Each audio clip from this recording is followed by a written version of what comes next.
Desde já que Deus abençoe a sua vida, te dê muita força, te dê saúde, te dê uma esperança viva, que você tenha em Cristo uma fé inabalável, bom ânimo, coragem. Ele nunca disse que seria fácil para ninguém, até porque o próprio Filho de Deus levou a cruz até o fim. Como será fácil para nós que merecemos levar a cruz? Ele não merecia. Ele não tinha pecado, ele não tinha em si motivo para ser pendurado naquela cruz. Porque naquela época a morte de cruz era a pior punição que existia. Todo aquele que era pendurado na cruz era tido como maldito, porque ele cometeu algo muito grave para merecer estar ali. Só que ele foi por amor. Ele foi por tamanha graça, misericórdia e bondade para conosco. Antes mesmo de nascermos, ele foi para a cruz por mim e por você, por amor. Porque Deus amou o mundo de tal maneira, grandiosa maneira, inexplicável, impagável maneira, que ele deu o que ele tinha de mais precioso, ele entregou o seu único filho, para que todo aquele que nele crê não pereça, mas tenha a vida eterna, por amor, bondade, misericórdia.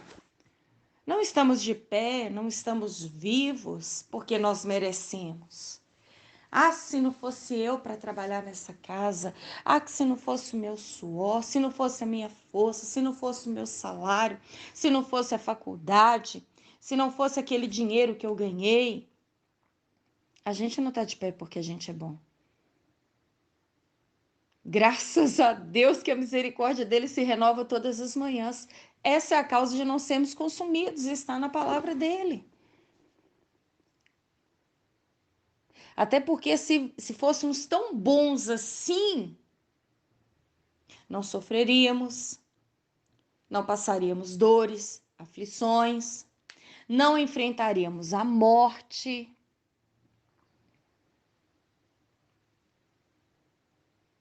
Bom é Deus, que entregou o que ele tinha de melhor. Bom é Deus, que é paciente conosco. Bom é Deus, que não tem lata de lixo.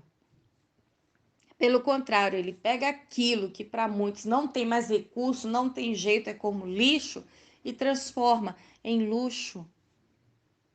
Ele pega o desprezado e valoriza. Ele pega o pequeno e permite-lhe crescer em graça e conhecimento. Ele pega aquilo que ninguém dá valor e valoriza através da presença do Espírito Santo.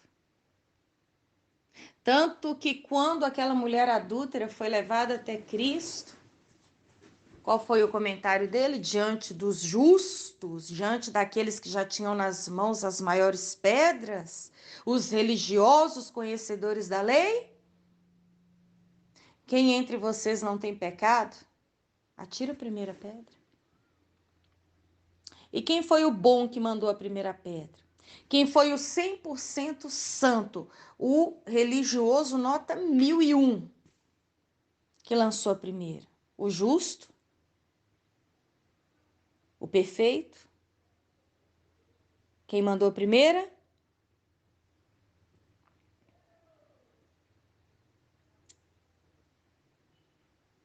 Ninguém.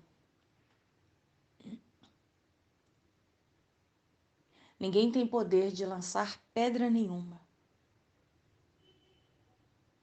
Porque aquela pedra que ele lançar voltará contra ele. Ainda mais pesada, perfurante, ainda mais terrível.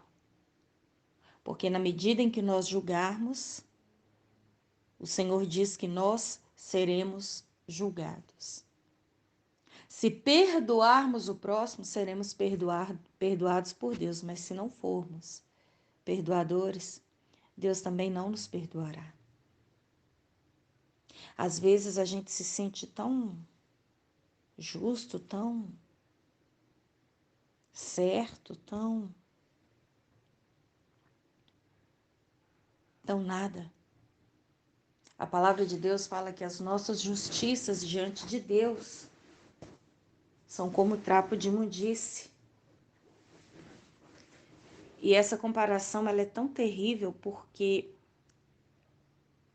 lá naquela época, muitos e muitos anos atrás, não existia esse privilégio que se chama absorvente que nós temos hoje.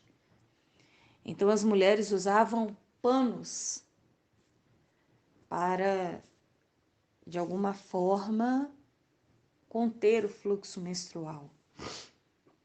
E aqueles panos eram considerados como trapos, e exatamente de imundície.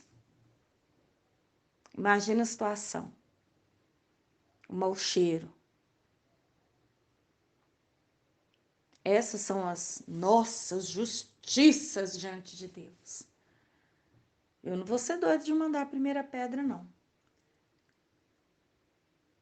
Eu prefiro me humilhar diante dele e falar: Deus, eu reconheço que de mim mesma eu não sou nada, eu não posso nada. Eu vim para este mundo sem trazer nada e vou voltar para as tuas mãos o meu fôlego de vida, que o Senhor é quem deu. Eu vou voltar para prestar contas de tudo que eu fiz, segundo a tua própria palavra, e sem levar nada. Precisamos nos examinar todos os dias, olhar mais para dentro de nós, porque olhando para dentro de nós, veremos as nossas limitações, as nossas falhas, e então nos humilharemos diante do Senhor, reconheceremos os nossos pecados, confessaremos, diante da sinceridade do nosso coração, alcançamos misericórdia, e então Ele vem, nos cura e nos fortalece, e enxuga as nossas lágrimas, e nos dá força para andar de cabeça erguida. Aí sim, estaremos prontos para estender as mãos para o outro. É impossível um cego guiar o outro. É impossível um bêbado ajudar o outro a atravessar a BR no horário de pico e fora da passarela. É impossível um sujo falar do mal lavado. Eu preciso ser cada dia mais limpa pelo Senhor, porque sendo limpa, Ele me capacitará a ser útil na vida daquele que também precisa ser limpo. A maior pregação que nós podemos compartilhar com alguém são as nossas atitudes, são as nossas decisões em carne, a olhos nus, a ponto de alguém ver em nós a presença de Deus. Jesus, ele disse aos discípulos: vós sois luz do mundo e sal da terra. O sal precisa transmitir esse sabor moderado, porque sem sal nenhum ninguém aguenta. E salgado ninguém suporta, é incomível. Então, moderado. E a luz não tem como ser um farol, porque aí ninguém suporta olhar. Mas também aquela luz amarelona. Vocês lembram aquela luz antiga? Quando você chegava na casa de alguém, estava aquele amarelo forte, que parecia que ela ia apagar a qualquer momento, de embrulhar o estômago estar naquele cômodo. Era terrível, aquela luz, que eu, sinceramente, eu sinto mal-estar só de lembrar. E também não tem como acender a luz e colocar debaixo da mesa. Ela tem que iluminar no lugar certo. Quando a energia acaba, logo que alguém acende, seja a lanterna de celular, seja uma vela, todos correm para aquele cômodo. Que as pessoas vejam Cristo em você. E que de fato você seja cheio